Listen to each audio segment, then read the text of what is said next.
Hello বন্ধুরা, তো প্রতিদিনের মতো আজকেও আমি চলে এসেছি আমার লাঞ্চ থালি নিয়ে। তো আজকে বৃহস্পতিবারের লাঞ্চে আমার কি কি রয়েছে চলো সেটাই তোমাদের সাথে শেয়ার করি। তো বৃহস্পতিবারের লাঞ্চে রয়েছে আমার গরম গরম ভাতের সাথে কাগজি লেবু কাঁচা লঙ্কা, তার সাথে রয়েছে শুক্তো, সমস্ত কিছু সবজি দিয়ে একটা শুক্তো বানিয়েছি। তার সাথে রয়েছে গরম গরম আলু ভাজা, আলু ভাজাগুলো একটু খরা খরা করে ভাজা হয়েছে, এরকম আলু ভাজা খেতে খুব ভালো লাগে। তার সাথে করেছি পেঁয়াজ পোস্ত। তো আমার হাজব্যান্ড পেঁয়াজ পোস্ত খেতে খুব ভালোবাসে, তাই অনেক দিন পর একটু পেঁয়াজ পোস্ত করলাম। তার সাথে করেছি পেঁপে দিয়ে মুগের ডাল। তো কেমন লাগলো আমার বৃহস্পতিবারের লাঞ্চ থালি?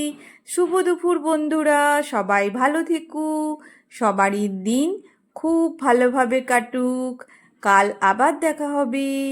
তো আজকের লাঞ্চের থালিটা তোমাদের কেমন লাগলো অবশ্যই কমেন্ট করে জানিও।